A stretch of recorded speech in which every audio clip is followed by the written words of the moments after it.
샬롬. 오늘도 성경 일도교행 말씀 묵상 함께 하시는 성도 여러분, 주님 이름으로 환영합니다. 찬송가 263장 이 세상 험하고 함께 찬송하겠습니다.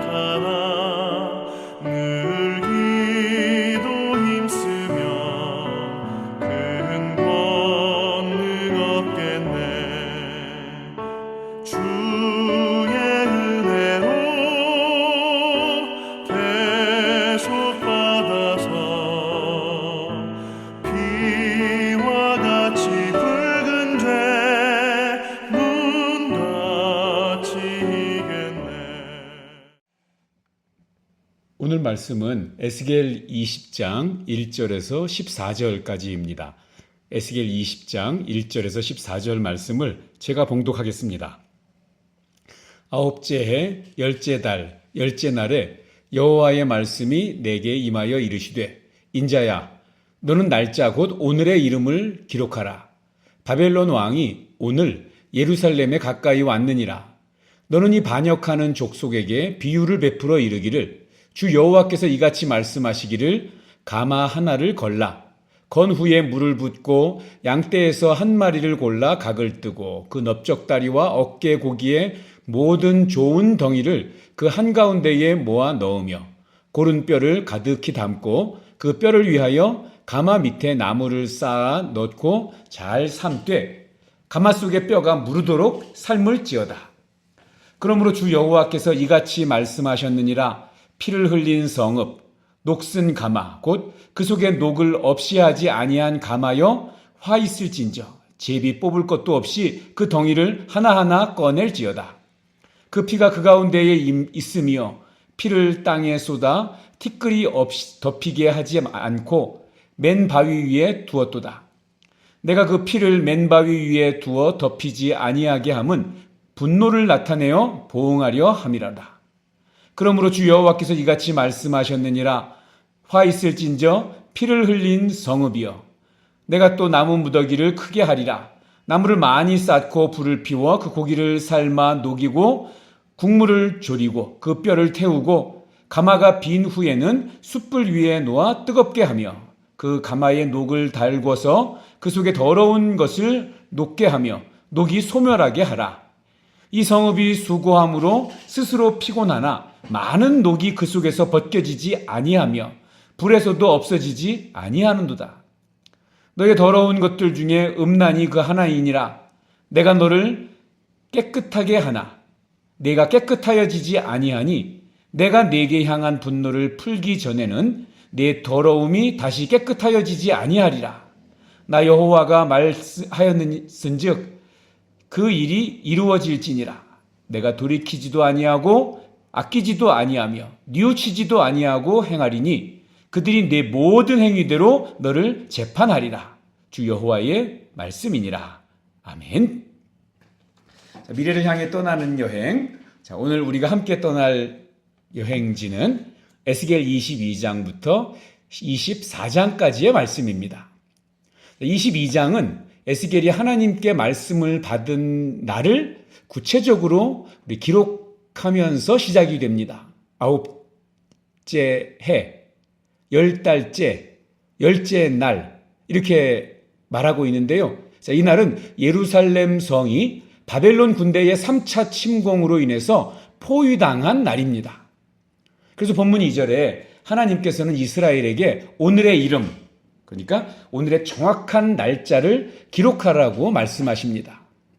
유다 백성들이 그런 날은 오지 않을 거라고, 그건 하나님의 뜻이 아니라고 말하였던 그 예루살렘이 함락되는 그 심판의 날이 시작되었기 때문입니다. 우리 어제 나눈 말씀, 거기 20장에 일곱째 해, 다섯째 달, 열째 날 이렇게 기록한 것처럼 에스겔은 지금까지 그랬던 것처럼 이번에도 하나님께 계시받은 날을 기록하려고 했습니다. 그런데요, 오늘 말씀에서 좀 특별한 것은 이전에는 하나님께서 직접 에스겔에게 그렇게 하지 않으셨는데 이번에는 하나님이 직접 에스겔에게 이 계시가 주어진 날을 기록하라고 명령하고 계시는 것입니다. 그 이유에 대해서 두 가지로 생각해 볼 수가 있는데요. 자, 첫 번째는 에스겔의 그 예언이 하나님의 초자연적인 계시라는 것을 증명해 주기 위한 것입니다. 당시 에스겔이 거주하고 있는 곳은 예루살렘이 아니라 이 바벨론 그발강가였는데요. 예루살렘으로부터 직선 거리가 약 900km라고 합니다. 근데 중간에 사막도 있고 숲도 있고 그렇죠. 그래서 길을 따라가면 약 1300km, 뭐 더 이상 1500km 정도 떨어진 그 길을 가야 되는 그런 위치였습니다. 뭐 지금이야 온라인으로 그 스마트폰만 켜도 전 세계에서 일어난 일들을 실시간으로 바로바로 우리가 듣고 보고 알게 되지만요. 당시에는 가장 빠른 뉴스 전달 방법인 파발, 이 파발로 소식을 전해도 예루살렘이 포위됐다는 소식이 파발로 끊임없이 쉬지 않고 바벨론까지 와서 전달하려고 해도요, 아무리 빨라도 최소한 일주일 이상은 걸리는 게 당연한 일입니다. 하지만 에스겔은 지금 예루살렘이 포위되었다는 사실을 에스겔의 그 예언이 시간과 이 거리를 뛰어넘어서 하나님의 초자연적인 계시로 이 당일날 전해지고 있는 것입니다. 자, 둘째로 범죄한 유대 백성들로 하여금 하나님께서 자신들의 심판하신 날, 하나님이 말씀하신 것처럼 심판하신 날이 시작되었다는 것을 분명히 기억하고 다시는 그렇게 하나님의 말씀을 가볍게 여기고 죄를 범하는 일을 하지 말라는 교훈으로 삼기 위함입니다. 하나님은 녹슨 가마의 비유를 통해서 예루살렘 멸망에 대한 메시지를 주십니다. 3절에서 5절 말씀을 보면 매우 기분 좋은 양고기 요리 장면이 시작이 됩니다. 가마 하나를 꺼내서 이제 설치를 하고 그래서 물을 붓고 우리 고기의 양의 아주 좋은 부분들을 다 넣어서 또 뼈가 아주 무를 정도로 잘 삶습니다. 아주 사골이 진하게 우러나와서 아마 냄새가 좋았을 것입니다. 고기는 잘 익어서 아주 흐물흐물 맛있었을 것입니다. 그런데 이 가마의 이런 이야기는요, 하나님이 먼저 꺼내신 이야기가 아닙니다. 여러분 혹시 기억하시나요? 에스겔 11장에 이스라엘 백성들이 먼저 이 가마와 고기에 대한 이야기를 시작합니다. 에스겔 11장 3절에 이렇게 말합니다. 그들의 말이 집 건축할 때가 가깝지 아니한즉 이 성읍은 가마가 되고 우리는 고기가 된다 하나니. 이게 무슨 뜻이냐면요, 유다 백성들은 생각하기를 예루살렘 성은 가마가 되고 그래서 적들의 공격으로부터 우리 지켜줄 것이라는 이야기입니다. 자기들은 그 속에 좋은 고기가 되어서 적당한 시간이 지나면 극상품의 요리로 완성될 것이라는 이야기입니다. 요리사로서 참 기분 좋은 일이죠. 이 5절까지는 유다 백성들이 아주 기분 좋게 자기들이 했던 이야기를 이 에스겔이 다시 이야기해 주니까 좋게 기분 좋게 듣고 있었을 것입니다. 그렇지. 그렇고 말고 우리는 좋은 고기처럼 하나님을 기쁘시게 하고 하나님을 즐겁게 해드릴 거야. 그래서 예루살렘 성은 우리의 가마솥이 되어서 우리를 잘 보호하고 우리가 좋은 요리가 되도록 지켜줄 거야. 그러나 이것이 큰 착각임을 하나님께서 에스겔을 통해서 이 고기와 가마솥 이야기를 다시 해주심을 통해서 말씀하고 계십니다. 6절에서 느닷없이 이 고기와 가마에 대한 화를 선포하시기 때문입니다.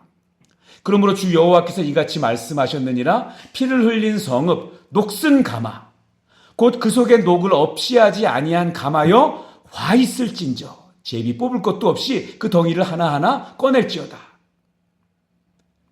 전에 TV 예능 프로 중에 식당을 돌아다니면서 식당을 컨설팅해주는 그런 프로가 있었는데요. 거기에 이런 장면도 있었습니다. 음식은 굉장히 맛이 있어요. 그런데 이 주방이 너무나 비위생적인 거였습니다. 바퀴벌레들이 돌아다니고 이 조리기구와 그 음식을 하는 솥은 잘 씻지도 않아서 막 덕지덕지 뭐가 이렇게 붙어 있는 그런 모습이 정말 구역질 날 정도였습니다. 아무리 좋은 재료를 사용해서 음식을 만들고 그 음식이 맛이 있어도 그런 음식은 이미 좋은 음식이 될 수가 없습니다.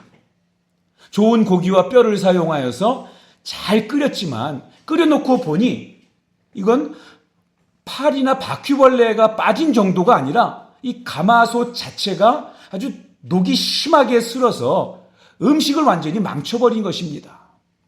여러분, 좋은 요리사라면 이런 경우에 어떻게 하겠습니까? 음식이 아깝다고 해서 진한 색소를 집어넣고 또 양념을 더 세게 해서 녹이 배어있는 그 음식을 그냥 보기 좋게 만들어서 내어놓으면 되겠습니까? 아니죠. 좋은 요리사라면 당연히 그 음식 버리고 가마에 슬어있는 녹부터 먼저 제거해야 할 것입니다. 11절부터 14절에서는 예루살렘에 대한 그 심판을 시행하시는 목적, 그 시한을 말씀해 주십니다. 하나님께서 예루살렘을 심판하시는 목적은 그들 중에 있는 녹, 그러니까 죄를 없애기 위함입니다. 그 시한은 그들의 녹으로 인한 하나님의 분노가 풀릴 때까지입니다. 물론 하나님의 분노가 풀리는 것은 그들의 그 녹이, 그들의 죄가 다 벗겨지는 때입니다. 14절입니다. 내 모든 행위대로 너를 재판하리라. 무서운 말씀이죠. 연약한 우리 인생이 죄악에 빠지면 하나님 앞에 진실된 마음으로 회개하고 그 죄악을 제거해야, 그래야만 하나님 앞에 긍휼하심을 얻어서 심판을 면하고 은혜를 얻을 수가 있습니다. 우리 역시 나 스스로를 하나님 앞에 깨끗하게 하기 위한 노력을 하지 않는다면 이 녹슨 가마와 같이 아무것도 담지 못하고 또 모든 것을 망칠 수밖에 없습니다. 이 두꺼운 녹을 우리 힘으로는 다 벗겨낼 수가 없습니다. 오로지 예수 그리스도의 십자가 보혈로 깨끗하게 씻어낼 수 있을 뿐입니다. 오늘 말씀을 읽으면서 계속해서 우리 기도할 때에 나를 돌아보고 그리고 우리 구주 예수님의 십자가의 보혈로 내 안에 있는 죄의 모습, 녹슨 곳을 깨끗하게 씻어내는 은혜가 있기를 주님의 이름으로 축복합니다. 기도하겠습니다. 하나님 아버지, 녹슨 가마는 벗겨지지 않는 죄를 그대로 담고 있는 우리 영혼의 모습임을 고백합니다. 우리가 이로 인해서 아무것도 담지 못함에도 불구하고 그 담을 수 없음을 불평하고 원망하는 모습이 참으로 많았습니다. 용서하여 주시옵소서. 우리를 불쌍히 여겨 주시옵소서. 죄악을 버리고 주님 앞으로 나아갑니다. 죄를 멀리하게 하시고 십자가 보혈의 은혜로 우리를 깨끗하게 씻어주시고 용서하여 주시옵소서.